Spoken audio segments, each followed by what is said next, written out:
Hey guys, it's Brett Burns with Prepared Man.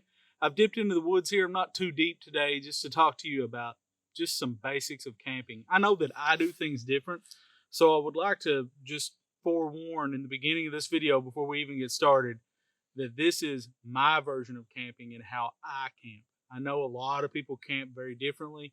I borrow things from a lot of experts or things that I've experienced work. Things may be different from you, but I thought it might be interesting for you to take a look as a viewer. And I get a lot of feedback on my Facebook and from people within my YouTube community as well of just what my camps look like and what I pack in. So I thought I would pack in just briefly today, not too far into the woods, and take a look at just a basic setup.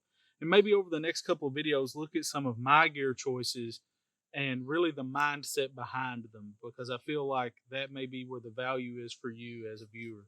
So I'm going to take old Alice off the tree here, go through some basic gear that I'm carrying for one person, and we're going to work through this video and possibly a series of videos of just solo camping and what it's like as a single camper or one person camping by themselves in the woods, maybe on park property, maybe not on park property, maybe just in the woods like I'm doing today. So, first thing we're going to look at is really the challenge of selecting a campsite and the difficulties therein of finding the right place to camp.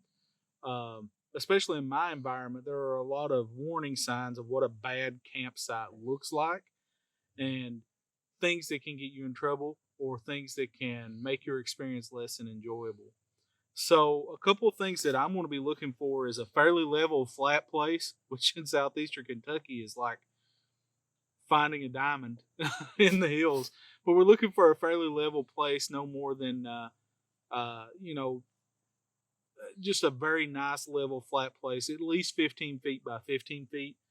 We're also looking for decent drainage as we transition here into the fall, and especially with these tropical storms and hurricanes affecting our weather here in southeastern Kentucky, we're looking for drier places to camp. Um, as we've talked about previously, my two favorite shelters are a lean-to and a plow point shelter. So I'm looking for a place that my tarps, my 10 by 10s, my 8 by 8s, or whatever I happen to be using, can fit comfortably in a level spot so I can get some good sleep. All right, guys. So what I've done is I've came down the hill a little bit here to a bench, and from the distance, this looked like an ideal camping spot. So I come down here and I wanted to show you just some things that can get you in trouble when you look at this. Uh, so this site, from a distance, looked like an ideal spot. This looked like a great place to spend the night. I promise you, this is not near as flat as it looks from the top of that bank.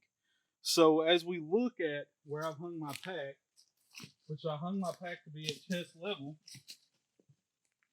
you can see when I come around to the top of the tree, it is literally up even with my head. So there's a lot of shift in this ground or difference in how this bench looks from the top to the bottom. And southeastern Kentucky is covered in elevation changes that we call benches or draws or however you want to look at it, but not all of them are level. This is the example of a loser site. If I lay down here at night, especially if I lay down with my head lower than my feet, I'm going to wake up with a headache because blood's been rushing to my head. I'm going to roll down the hill all night and have to fight that all night. There's just a lot of things that can make your camping experience not near as fun. So we're going to go ahead and grab our pack off the tree and move on to a different location. So this is using that line kit that we talked about last time. And I'm just going to re-snap my pack up because the first thing I do when I hang it up is I unsnap these pockets where my canteen lives, my line kit, and things of that nature.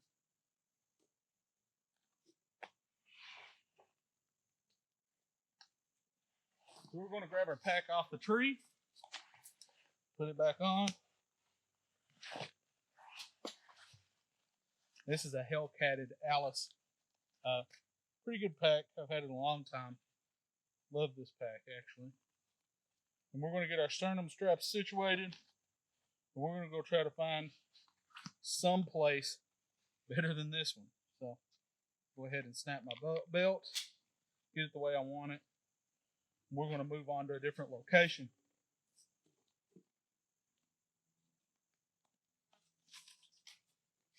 Where does this go? For now, back in my pocket, this would be that piece of bank line typically. Today I'm using this piece of orange paracord that I keep in my pack for just such an occasion. And I think just for my purposes, I'm going to keep this stick to hang my pack on. So we'll just hang him up here somewhere, put him in my back pocket, grab you. We'll take you right over here to a different location. So now we've come to this next location or bench, what have you. And now I've decided this is about as level as it's going to get. I'm camping in this general location, so now I'm going to start looking for some other indicators of a less than welcoming campsite. But first, I'm going to get rid of this pack. Now, a lot of people will notice you don't see my haversack, because that's because my haversack is actually in my bag. First thing I do when I get to camp is get this pack off my back. And then I'll carry my lightweight haversack with some essentials to scout or do whatever activities I'm doing.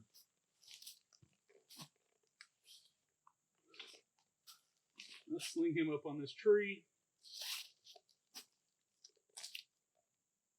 And Alice doesn't mind. She's pretty rough and tumble.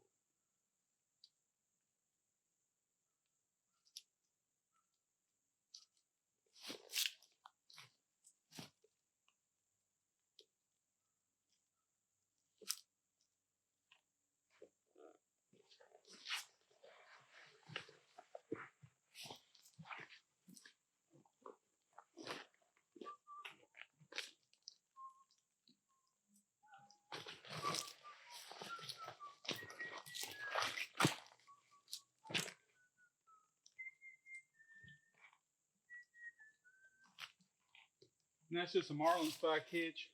Now I've got my pack about the height that I want it.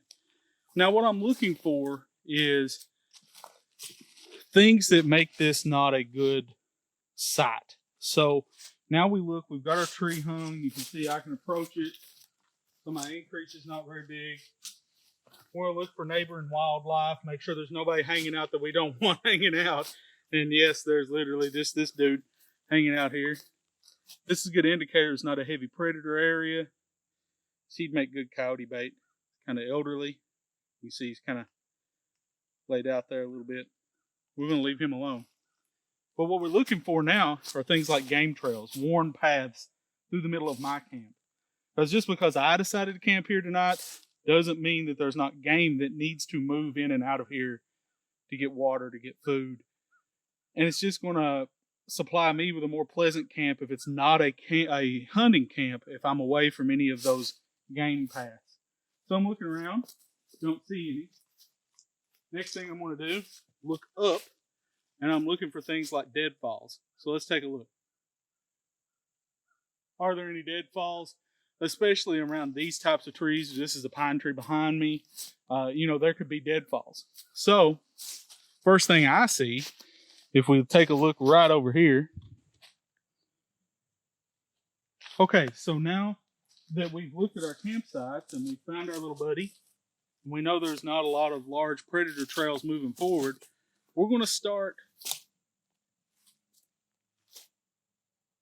Okay, so we've taken a look at our campsites.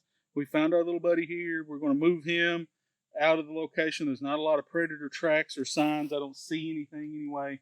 Now we're going to start looking up for those things that can fall on us in the night. Now, let me dispose of him. Let me talk to you about some of the things that I found in camps before. Deadfalls, which are plentiful in southeastern Kentucky, especially around trees like pine trees, where you have that emerald ash borer effect. So I'm looking this tree over for deadfalls. Maybe the top's broken out of it and just hanging. But I'm also looking for small trees that may be dead standing. Excellent firewood. They go bump in the night, split our brains out. We don't like that. So as I've looked around, I've already identified one, and I'm actually going to get rid of this tree versus moving to a different location. So we're going to take a look, and I'm actually going to stop the camera here in just a minute and pan up and let you take a look at this tree, because even though this tree is really small, it is very dead. And this is the kind of tree that breaks if you just go ahead and push it over. So we're going to take a look at how we can get rid of it safely. I'm going to cut and let you take a look at what this tree looks like and what I'm looking for. and then show you a couple other indicators moving forward. So here's my tree. You'll notice that it has pretty much no bark. As we pan upward, you'll also see the top of it has no leaves. And as you can see, this camera shows that that tree is dead. He's of no use to anybody unless you're burning him or trying to find some dry wood. He's dead standing. So we're going to go ahead and set this camera back a little bit wider. I'm going to show you how I'm going to get him out of my potential campsite. So now that I've moved you back a little bit, we're going to try to get rid of that dead fallen tree. Now, yes, this is a little bit of overkill because this is a really small tree, but we're going to do this safely, and I'm going to show you how I would do this at home regardless of the size of the tree. Now, if this is the size of tree that I can cut down with a saw, I may cut it down with a saw. But this one's just a pushover. So we're going to find something to push him over so I don't have to be there. And what I've selected for this is just a nice long dead limb. So I'm going to give him a couple of taps right up in this saddle. See if he breaks up. Looks like it's not going to break up. So I'm going to push it as far as I can. And notice that there's nothing instantly falling off of it. That's a good sign. Now what I can do is take my line kit out of my bag, throw something up in those forks, and actually pull this down. And that's what we're going to try to do today. And I'm going to show you exactly how I would do that if it's a larger deadfall that I can get a hold of, or something that I'm worried, a widowmaker that I'm worried about falling out of a tree. So let me go grab my stuff.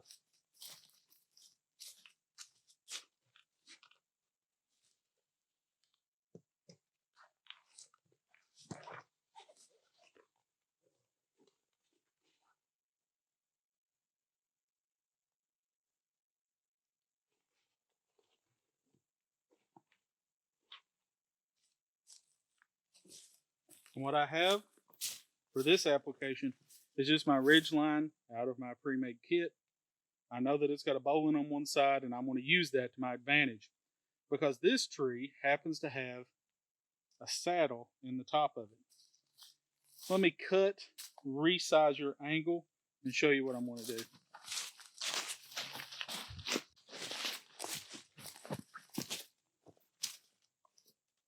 Okay, so here comes the scary part. I'm going to throw something into that saddle, and I'm going to pull this over, but I'm not going to pull it over on top of me. So, first thing I need to do is find a nice stick that I can rest crossways in that saddle. And I like to do this pretty different. So first, got my 25-foot ridge line.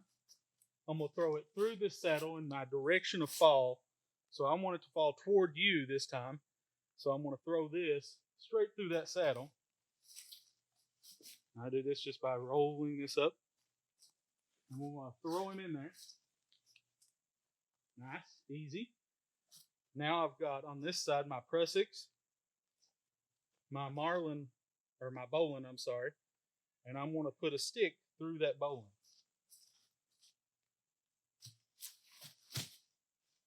And I do this different than other people. So what I'm going to do is, instead of taking a short stick, I'm going to take a long one. There's no danger of it coming out, and it's going to provide some directional pull or push on this tree as it falls. We're going to ease him in here, pull that tight, and that's going to get pulled all the way up into the saddle of that tree. So once I pull this up and it's going to cross into that saddle of that tree, I can pull it toward you. Now here's the thing. If I come over here with you and I pull it toward me, guess who's it's going to fall on? Me. So I'm going to provide a little bit of change up on this, because I'm going to pull my line up, then I'm going to cross around this tree, and I'm actually going to stand off to the side, pull sideways, and it's going to bring that forward. Now, how would I do that without it skipping around? If I'm worried about a lot of pressure, I'm going to take a piece of bank line. I'm going to tie my carabiner that I carry in my kit to this and actually pull through my carabiner. So let's take a look at that with another piece of my line from my line kit and get that moving.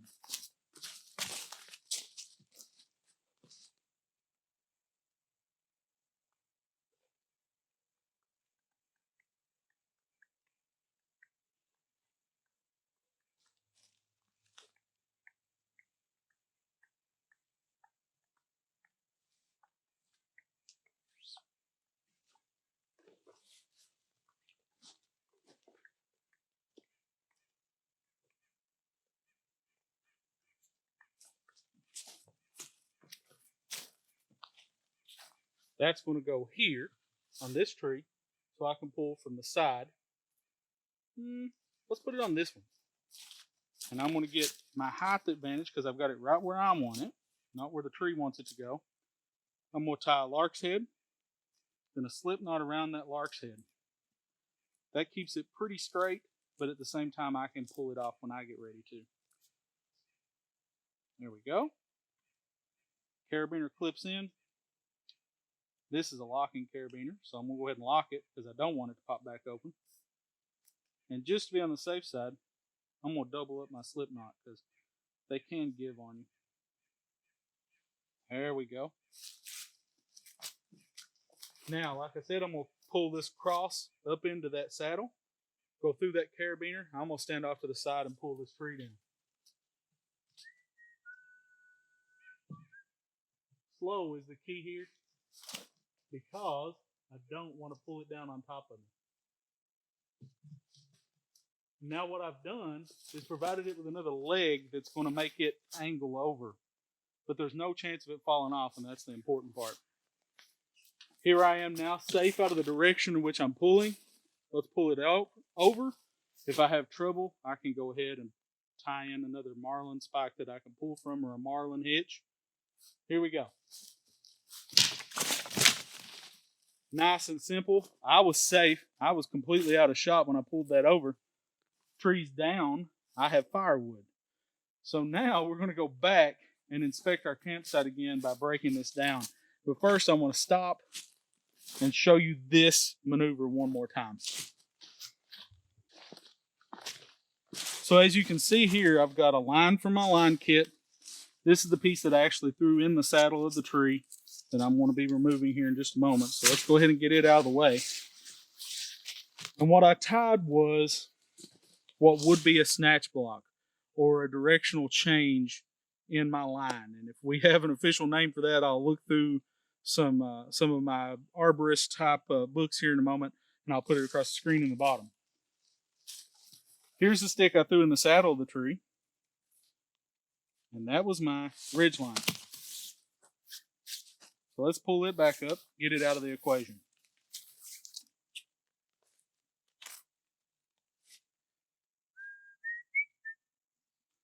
So while I'm rolling this up, we look at that other piece of my line kit that I don't talk about a lot because I very rarely use it. And yes, this was probably not necessary for this smaller tree, but for larger trees, this definitely works as well. I've pulled 6-inch in diameter trees down before. You don't want to do things, because we've all done these things in youth, try to shoot out a widowmaker out of the top of a tree. Usually doesn't work out exactly how you plan. So here's my ridge line. I'm going to put it back in my line kit for now because we're fixing to use it again. And here is one of those utility lines from my line kit. I've got my locking carabiner. This one is from Night Eyes. And I'm using my locking carabiner as something to guide my line without fraying rope on rope. Rope on rope makes friction, so this reduces friction. Got 2 slip knots tied and a nice easy lark's head. Lark's head isn't going anywhere off that tree, and that allowed me to pull at a specific angle and pull that tree down.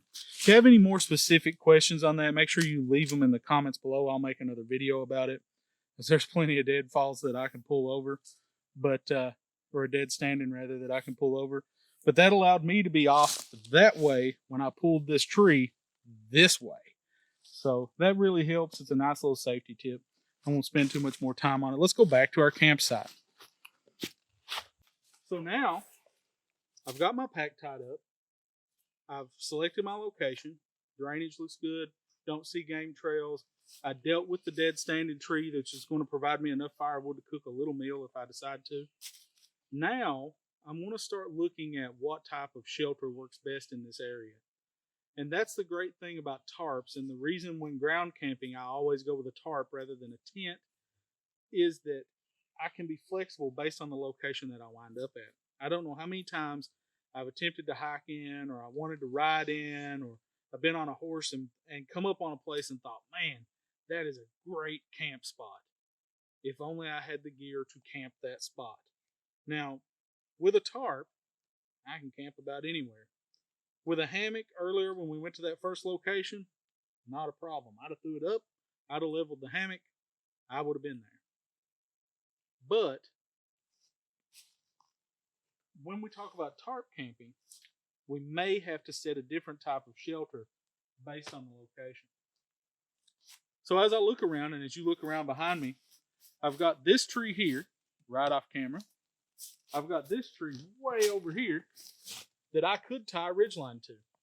I could take my ridgeline, I could tie it across that, I can make a lean-to opening that way.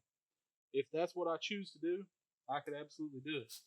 Make a wonderful site, good little place framed out for me to do my projects with. So, let's talk about setting that up. Now, this information, this is all over YouTube. So I'm going to do this, and I'm going to do this sped up so you don't have to watch me do it.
All right, guys.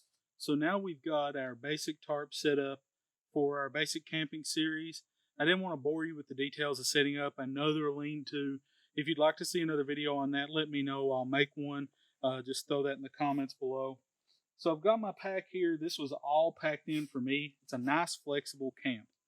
So what we went over today is checking out a good campsite, looking at obstacles or dangers in a basic campsite and how to quickly find a solution for typical problems. And then we've set up this basic tarp shelter just kind of to hang out for the day and look at the beginning of our basic camping series. If you like this video, please like and subscribe. Leave some comments below about what you would like to see in our basic camping series. And moving forward, we're going to be looking at some more basic pieces of just getting out there and doing what I love to do, which is getting in the woods and camping. So this is Brett Burns with The Prepared Man. Be safe and be prepared.